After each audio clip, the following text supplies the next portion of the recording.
biggest NFL regrets. This can go in a lot of different directions, and I have no idea which direction it's going to go for me. I can't even begin to guess where it's going to go for Chris. So, Chris, biggest NFL regret number one for you? Well, I think I want to, for the spirit of the draft and just having a little fun, right? One of the dumbest trades in the history of football.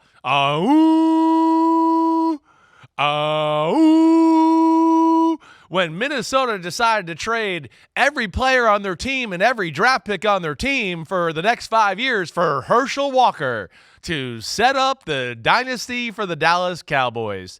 No regrets there on that one. I mean, geez. So that was the first one that came to my mind when I thought about it. You know, just all the stock that was put into Herschel Walker at the time. One player, good player, of course, we know that, but not transcendent or anything that I felt like at the time people thought it was quite worthy of the draft haul, right? Even though I know he was damn good, I get it, but that has to be one that whoever made that final decision in Minnesota has to regret a little bit. The late Mike Lynn, general manager of the team. 1989 was a year where the Vikings had high expectations. They started slowly. Herschel Walker was regarded as the missing piece, but they gave up so much. And part of what they did, too, which made it even worse, they sent players, veteran players, as part of the package with the condition that if they weren't on the team by the end of the year or whatever, there was a deadline for cutting them. The Cowboys got draft picks instead, so they just cut them all, and they got more draft picks. It really was not good. Not a good time for the Vikings. That's for damn sure. That was on my list as well. But I'm going to go same team, okay, different dynamic, different decade. Okay, of all the things that people could regret, Brett Favre has to regret coming back for that one final season. He should have walked off into the sunset after he got beaten to a pulp by the New Orleans Saints in the Bounty Gate game, because 2010 for him was wire-to-wire disaster, starting with a certain off-field controversy involving on-the-job sexual harassment allegations when he was with the Jets for that 1 year. That was a cloud over him the entire season and ultimately got him fined $50,000 for lying to the NFL and should have gotten him a lot worse than that, frankly, in my opinion. And then, he finally had his starting streak end. He had a concussion. It was an ugly season. They didn't make the playoffs, and he kind of just limped into the sunset. So that was bad for him. For his legacy, on the field and off the field, he never should have come back for that final season. Yeah, I hear you there. That was a rough one. It certainly wasn't pretty. Yeah, he took a beating, and it wasn't, maybe the swan song he wanted or expected on his way out the door of the NFL and that great career he did have. All right, gosh, I got a few here. I don't even know which one to go to. Here's the one I'm going to go with, right? And I certainly don't mean to bring up bad memories for the guy because he's a damn good football player. But here we go. Asante Samuel. That's what I thought of. I mean, you want to talk about regret. Asante Samuel was one of the greatest interception corners of his era. And the easiest interception he might have had in his whole career was Super Bowl 42. We're going to win the Super Bowl and beat Eli Manning and the Giants and be the second team in the history of the sport to have a perfect season. And the ball went right through his hands, right? I mean, it was literally like Eli threw the ball to him. And it went through his hands. And then, as we know, a few plays later, it was touchdown, Plaxico Burress, no more perfect season, Giants. That's one where, listen, my career wasn't worth a damn. And I have regrets about certain plays and moments in my career. But I can't imagine, what he had to deal with, probably going to bed a few nights going, oh, my gosh. I mean, that was like kind of a monumental, life-changing moment, right? He'd be Malcolm Butler, or even bigger than that. The guy who saved the perfect season for the Patriots, that's one that, came to my mind pretty quick when I thought about this draft. And that's that dynamic that I pay attention to when a game is on the line. If the defense trying to hold the lead has an opportunity to put the hammer down and they drop the interception or they don't recover the fumble, I feel like it's guaranteed. It new life guaranteed into the offense. Right. Because they're like, we already should have lost. Right. Or maybe it's preordained that we're going to win, and then the defense is like, exactly. Hey, Joe Montana, Super Bowl 24. Or no, 23, excuse me, right? He threw the ball right into, what was this Bengals safety? Billups, was that the name at the time? Right in the chest. Few plays later, John Taylor, touchdown, game over. You lost the Super Bowl. Montana's a god. I mean, that's what's so crazy about football. I mean, it really is. It's so fickle, and like just one play changes people's career arc in ways it's astounding sometimes.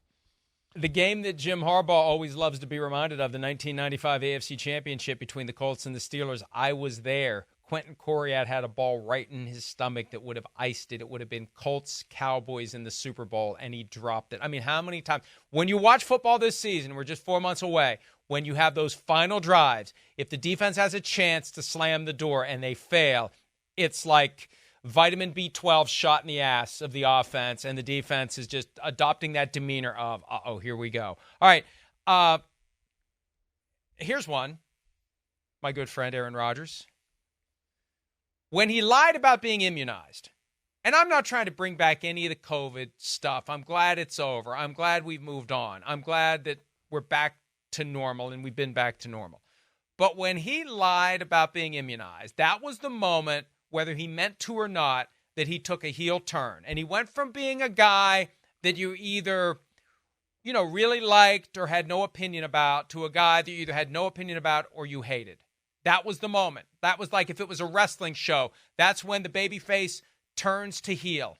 And ever since then, and he can't get out of that box. There's always going to be the people, because we talked about that like with politics.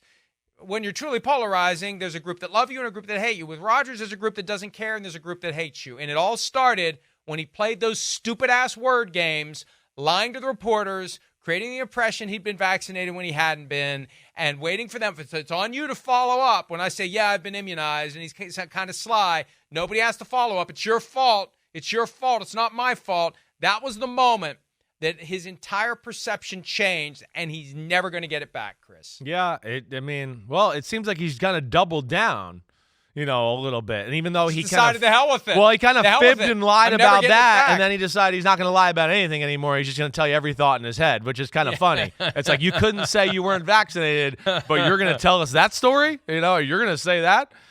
So yeah, I mean, wasn't he on Tucker Carlson last night too? So that just shows you. Oh, I don't know. I think he did a one-on-one interview with Tucker Carlson last night. If I saw right on social media, I thought so. So something else that I tell them. I mean, what conspiracy theories are going to be pushing now? I mean, it's and of course, here's what's going to happen. I'm going to watch the interview, and there'll be something in it worth talking about or writing about at PFT, and people are going to be like, "Why do you keep talking about this guy? If he would just shut up, I wouldn't talk about him." Who knows? I don't know. Tucker Carlson, last time I saw something from him, he was trying to tell me Putin was great and Russia grocery stores are better than America. Right. Russia Move is your ass better over than there, America. Tucker. Get out of here. Yeah. All right, next one. Okay. I'm going Vikings here. I'm going Vikings. I'm going, which way do we go? It kind of symbolizes the Vikings. Which way do we go? Which way do we go? Where's the touchdown? Where are we supposed to go? Jim Marshall got to have regrets about which way the hell the end zone is. This is one of the famous plays of all time, and it's a shame because this guy is a hell of a football player. A hell of a football player. Should be in the Hall of Fame. Right. A legend. Should be in the Hall of Fame. And this is like the only play anybody's ever talks about for the guy the whole career is that he picked up a ball and ran the wrong way and thought he scored a touchdown on defense. And nope, you did not. You actually, cost your team points. Sorry. So that's a little bit of a fun one in the spirit of the draft. And I always like to take a shot at your Vikings. That's Billy Kilmer playing running back for the 49ers at the time with the fumble. 13 total turnovers that day. The Vikings won the game 27-22. So it should have been 27-20. It should have been 27-20. They should have covered the spread. Right. They should have covered the spread. If the spread was 6.5, they'd have been okay if Jim Marshall doesn't do that.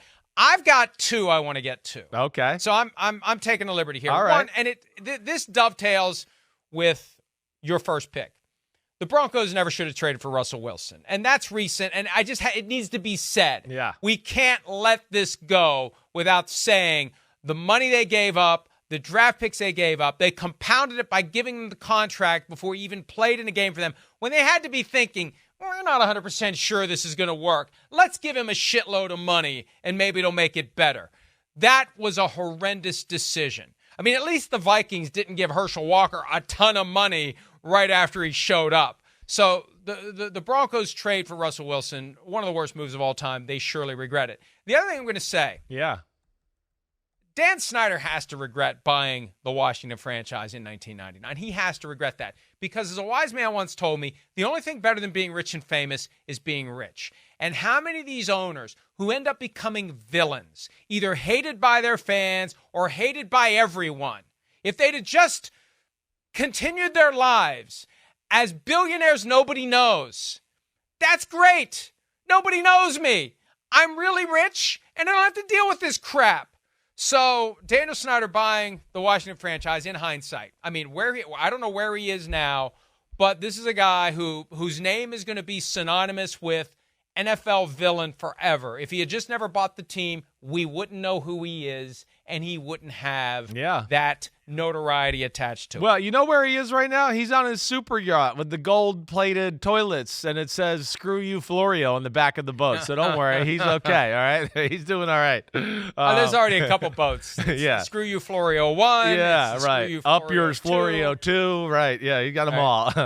Wait, let's talk about some honorable mentions, right? All right. One that I think about, the Steelers passing up on Dan Marino, right? That draft. I know you've talked about it recently. I think Terry Bradshaw still had gas in the tank, and he played one more game. Tore his elbow, and that was it.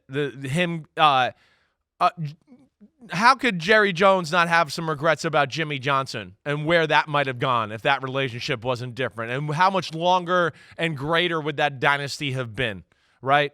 As we've heard. I mean, we've heard all their great players even talk about when he left, they got worse, and they still went to the NFC Championship and then still won a Super Bowl the year after, right? So I certainly think they'd probably have been a better dynasty if he stayed around. Last one I'm going to go with, just to throw my last honorable mention, last year. You've been bagging on David Tepper and the Panthers a little bit. There got to be some regrets there. Wait, we took Bryce Young? Whoa, C.J. Stroud looks kind of awesome. So those were my other honorable mentions, Mike. Those are good. I emptied the tank with my picks. The only one I had there, and it dovetailed with Brady, the idea that I think he regrets retiring the second time. I think deep down he wishes he had kept playing. I really do. Now that he's talking about coming back and playing, I think he wishes he had just stayed with Tampa Bay and played another year or gone to San Francisco or done whatever. Do you think? Or is it the opposite and go, damn, he should have retired and just been done, and maybe he'd still be married and not in this issue he's doing right now and trying to compensate and do I don't know. I'm just throwing it out there. Once he did the damage by playing in 2022, he should have gone ahead and just kept playing because I think I think he's got your dad's mindset. Remember what your dad said, and Brett Favre heard it and made Brett Favre decide to keep playing. Your dad was on Sirius XM NFL radio and said, play till they tear the uniform off of you. And I think Tom Brady, he's going to get to an age where he can't do it anymore, and he's going to wish all those years he could have done it, he would have done it. Hi, it's Mike Florio. Thanks for watching PFT on YouTube. Hit subscribe for the latest news and analysis from Pro Football Talk.